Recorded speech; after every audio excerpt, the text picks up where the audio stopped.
चिराग पासवान को खुद को इस बात का कोई एतराज नहीं है कि भाई घर खाली हुआ। आज नहीं तो कल मुझे खाली करना था। जिस चीज़ के लिए मैं एलिजिबल नहीं हूँ उसको मैं रख नहीं सकता हूँ। मैं खुद लॉ मेकर हूँ, मैं कानून से कभी खिलवाड़ नहीं करूँगा। आप मुझे बताइए ना, कौन ऐसा व्यक्ति होगा जो बोलेगा कि हाँ ये तरीका सही है। कल को घर खाली कराना है, बोलेगा कि हाँ सारे महापुरुषों की तस्वीर को ज़मीन पर फेंक दो, मिट्टी डाल दो, उसके ऊपर तोड़ दो, मूर्तियाँ खंडित कर दो।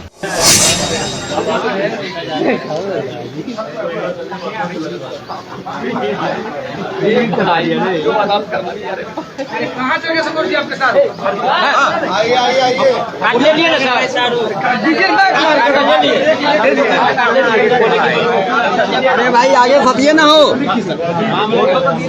अरे भाई आगे फंसिए ना जी, अरे भाई घर जाओ। चिराग जी, आज पप्पू यादव ने आपसे मुलाकात की है, किस तरीके से इस मुलाकात को देख रहे हैं? देखिए, मेरी पप्पू जी से मुलाकात हो या मुकेश सैनी जी ने जिस तरीके से ट्वीट किया, या राजद के नेता हों, कांग्रेस के नेता हों, एक विषय क्लियर है कि ये तमाम लोग जिस तरीके से मेरे नेता आदरणीय रामविलास पासवान जी और तमाम महापुरुषों की तस्वीरों के साथ, उनकी मूर्तियों के साथ जिस तरीके से उनका अपमान किया गया, भाई मैं बार बार इस बात को दोहराता हूँ, मैं पुनः दोहराता हूँ कि चिराग पासवान के घर खाली करने की वजह से कोई नहीं आ रहा है। चिराग पासवान को खुद को इस बात का कोई एतराज नहीं है कि भाई घर खाली हुआ। आज नहीं तो कल मुझे खाली करना था। जिस चीज़ के लिए मैं एलिजिबल नहीं हूँ उसको मैं रख नहीं सकता हूँ। मैं खुद लॉ मेकर हूँ, मैं कानून से कभी खिलवाड़ नहीं करूँगा। तो वो वैसे ही मेरा हक नहीं बनता था। आज नहीं तो कल, आप नहीं कल मुझसे खाली कराते, मैं आज खुद कर देता। मैं 29 तारीख को तो खुद ही खाली कर रहा था। वो अलग चर्चा का विषय है कि उस रात क्यों नहीं गया या किसने नहीं जाने दिया, वो अलग विषय। पर ये जितने लोग आ रहे हैं, इन सब की कहीं ना कहीं अपनी वेदनाएं हैं। जिस तरीके से बाबा साहब के साथ, तमाम महापुरुषों के साथ, लोहिया जी हों, जयप्रकाश जी हों, जितने भी महापुरुष रहे हैं उनके साथ, कर्पूरी ठाकुर जी हों, उनकी तस्वीरों के साथ जिस तरीके से अनादर किया गया, भाई घर खाली कराने का ये तरीका नहीं होता है ना कि आप उनकी तस्वीरों को ज़मीन पर फेंके, जूते चप्पल पहनकर चलें। तो आज पप्पू यादव जी उसी क्रम में आए थे अपनी बातों को रखने। कल श्याम रजक जी या तेजस्वी का जिस तरीके से उनका ट्वीट आया, या कांग्रेस के तमाम नेता जितने हों, तो ये सब अपनी तरफ से अपनी इन विचारों को ही मेरे सामने प्रकट कर रहे हैं कि उनको कितना इस बात का दुख है कि जिस तरीके से इन तमाम महापुरुषों का अपमान हुआ। क्या बीजेपी के किसी नेता ने आपसे अभी तक इस बात को लेकर बात की, बंगला खाली होने के बाद? भाई मेरी बातचीत तो होती है, व्यक्तिगत संबंध तो मेरे सबके साथ हैं। जैसा मैंने कहा, देखिए वो एक कानूनी फैसला था, वो राजनीतिक फैसला नहीं था, वो कानूनी फैसला था। मैं कानूनी तौर पर घर पर रहने के लिए मैं एलिजिबल नहीं था। बट हाँ, साथ में ये तरीके, आप मुझे बताइए ना, कौन ऐसा व्यक्ति होगा जो बोलेगा कि हाँ ये तरीका सही है। कल को घर खाली कराना है, बोलेगा कि हाँ सारे महापुरुषों की तस्वीर को ज़मीन पर फेंक दो, मिट्टी डाल दो, उसके ऊपर तोड़ दो, मूर्तियाँ खंडित कर दो। कौन बोलेगा इस बात को भी सही है? तो यकीनन जिनसे मेरे व्यक्तिगत संबंध है उन सब ने भी इस पे अपनी प्रतिक्रिया दी है। आक्रोशित तो सब हैं भाई, मैं सिर्फ एक समाज की ही बात नहीं करूंगा। मुझे नहीं लगता कि इन तस्वीरों को देखकर प्रदेश का या देश की कोई भी ऐसा संवेदनशील व्यक्ति होगा जो इन तस्वीरों को देखकर आक्रोशित ना होता हो। शराबबंदी कानून में संशोधन किया गया है कि अब अगर कोई शराब पीकर पकड़ाएंगे तो उन्हें 2000 से 5000 रुपया फाइन देना होगा। संशोधन है, 3 बार सरकार ने संशोधन ये एक ऐसा कानून है जो निरंतरता में संशोधन पे संशोधन, कार्रवाई पे कार्रवाई, बैठक पे बैठक, समीक्षा पे समीक्षा, धरातल पे क्यों नहीं उतरता? ये मुख्यमंत्री नीतीश कुमार जी बताएं ना, विफलता कहाँ है? भाई आप जितने भी संशोधन कर लें, जब तक ये जो गीली जेबें हैं ना आपके आसपास, जब तक उसको आप नहीं सिलने का काम करेंगे, जितने आपके भ्रष्ट अधिकारी हैं, जितने आपके भ्रष्ट नेता हैं, भाई पैरेलल इकोनॉमी तो आपने थोड़ी सी, आप तो लगे हुए हैं भैया दिन रात। इससे जो पैसा आपको आ रहा है, ब्लैक मनी जितना आ रहा है, कौन नहीं जानता कि भैया पहले से ज्यादा शराब की बिक्री बढ़ी है बिहार में।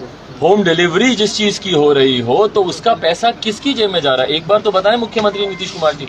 आप कानून में कानून, कानून पे संशोधन पे संशोधन, संशोधन पे संशोधन, कौन गिरोह है ऐसा जो आपको ये सारी बातों की जानकारी देता है कि भैया इस कानून को कस दो, इस कानून को ढीला कर दो? तो किसी के कहने पे तो आप चल रहे हैं, कानून तो फिर भी आपका धरातल पर नहीं उतर रहा। सबसे बड़ी विफलता मुख्यमंत्री जी की ये शराबबंदी कानून है और आने वाले समय में बिहार की जनता जितनी प्रताड़ित हुई है उस कानून से, आज आपको याद आ रहा है कि भैया 50,000 से कम कर दो इसको, 2,000 5,000 इसको कर दो। जो लाखों लोग जो जेल में बंद है, क्यों बंद है भैया वो? और सब गरीब वर्ग के लोग। एक तस्कर आप बंद करते तो हमको समझ में आता, एक कोई बड़ा गिरोह आप बंद करते तो हमको समझ में आता। ये छोटे छोटे गरीब लोगों को और विंडिक्टिव आपने बना दिया। इस कानून को बदले की भावना से इस कानून का इस्तेमाल किया जाता है। मेरा तुमसे बैद है, तुम्हारे घर 2 बॉटल डालो, गिरफ्तार कर लो। क्या मजाक बना के रखा हुआ है बिहार का? जो शराब पीते हैं वो पापी हैं, नीतीश कुमार कह रहे हैं महापापी हैं। मुख्यमंत्री जी यही बोलते हैं ना, हिंदुस्तानी भी नहीं है। हिंदुस्तानी भी नहीं है। सर्टिफिकेट देंगे कि कौन भारतीय है, कौन बिहारी है, नहीं है। मुख्यमंत्री जी यही बिहार की जनता है जिन्होंने आपको तीसरे नंबर पर लाकर खड़ा कर दिया। आज जिनके सामने जाकर आपको नतमस्तक होना पड़ रहा है ना, अब मुख्यमंत्री जी को याद नहीं आता भैया, जब जाके दूसरों के शपथ ग्रहण में जाकर 90 डिग्री के कोण पर झुक जाते हैं तो उस वक्त उनको याद नहीं आता कि भैया इनसे हमको विशेष राज का दर्जा चाहिए। अपनी सहूलियत के हिसाब से कानून बनाएंगे, अपनी सहूलियत के हिसाब से नीतियां बनाएंगे। जब इनको विशेष राज्य के दर्जे की जरूरत होती है तो उसकी मांग उठाएंगे, झुंझुना दिखाएंगे। क्योंकि उत्तर प्रदेश में चुनाव चल रहा है, आज क्यों नहीं बात करते?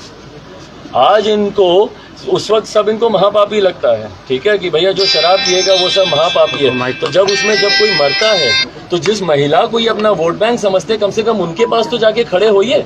क्यों कानून बनाया था आपने? महिलाओं के लिए बोल के आपने कानून बनाया था ना।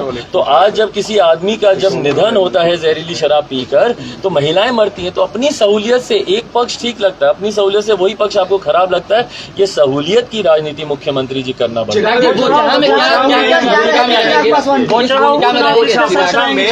क्या रहेगी चिराग पासवान की? बोझा में तो मैं चुनाव नहीं लड़ रहा हूँ भाई। किसको समर्थन कर? क्या अभी भी बीजेपी के लिए प्रेम है सर आपका? क्योंकि 2014 में सूत्रधार आप ही थे गठबंधन के। बिल्कुल 2014 में था और ईमानदारी से मैंने अपने नेता से मैंने यही बात सीखी कि आप जिसके साथ रहें पूरी ईमानदारी के साथ रहें। और पूरी ईमानदारी के साथ मेरी ईमानदारी पर भले आप लोग कभी तंज में मुझसे सवाल पूछें, पर इतना तो आप लोग मानेंगे कि मेरी निष्ठा और मेरी ईमानदारी में तो कहीं कमी नहीं थी। धोखा मुझे सामने वाले ने ही दिया। मैंने धोखा तो मुझे सामने वाले नहीं दिया। क्या मैंने किसी के साथ गलत किया? मैं तो ईमानदारी से अपना जो सीख मेरे नेता मुझे देकर गए थे कि भैया जिस भी अलायंस में रहो सीमेंटिंग फैक्टर का काम करो, जोड़ कर रखो इस अलायंस को, ईमानदारी के साथ रहो। मैं तो विपरीत परिस्थितियों में भी ईमानदारी के साथ ही भाजपा के साथ रहा।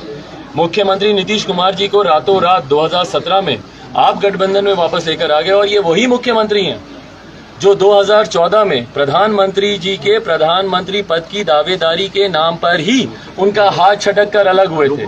उस वक्त जब कोई भारतीय जनता पार्टी के साथ नहीं खड़ा था तो लोक जनशक्ति पार्टी ही उनके साथ खड़ी थी। आदरणीय रामविलास पासवान जी, चिराग पासवान, जब अछूत माना जा रहा था भारतीय जनता पार्टी को, सिर्फ शिवसेना और अकाली दल के अलावा कोई तीसरा अलाई इनके साथ जाने को तैयार नहीं था। हम लोग के जाने के बाद तमाम टीडीपी वगैरह साउथ के जितने हैं सब उनके साथ जुड़ने लगे।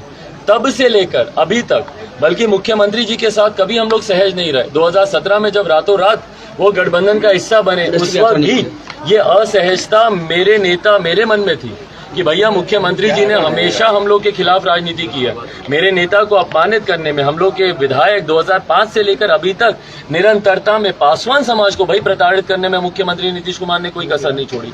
मेरे नेता को अपमानित करने में, राज्यसभा नामांकन की बात हो या जब मेरे नेता वेंटिलेटर पे थे, किस घमंड से मुख्यमंत्री जी बोलते थे, अरे जाकर पूछिए रामविलास पासवान जी से, 2 विधायकों की सहायता से राज्यसभा गए हैं क्या? उस वक्त मेरे नेता वेंटिलेटर पे थे, बोल नहीं सकते थे, अस्पताल में थे, मुस्कुरा के आप लोगों के सामने बोलते थे अच्छा बीमार है क्या, हमको तो मालूम ही नहीं है। उसके बाद भी 2017 में जब ये आए तब भी हम लोगों ने भाजपा से ईमानदारी से अपना गठबंधन धर्म निभाया। उस वक्त भी हम लोग असहज थे, अलग होना चाहते थे। प्रधानमंत्री अमित शाह जी ने, उस वक्त तत्कालीन भारतीय जनता पार्टी के राष्ट्रीय अध्यक्ष थे, वो मौजूदा गृह मंत्री, उस वक्त इन लोगों ने हस्तक्षेप किया और स्पष्ट कहा कि भाई आपका गठबंधन भाजपा के साथ, हम लोग के साथ है, मुख्यमंत्री से आपको क्या लेना देना। हम लोगों ने तब से लेकर अभी तक विपरीत परिस्थितियों में भी भाजपा का साथ दिया। 2020 का चुनाव जब मैंने लड़ा, भाजपा के सामने मैंने अपने प्रत्याशी नहीं उतारे, तो भाई मैंने तो ईमानदारी से अपना गठबंधन, अपना फर्ज निभाया। अब सामने वाले की करनी है, सामने वाले के कर्म है, जो उन्होंने किया नहीं किया। तब आप क्या करेंगे?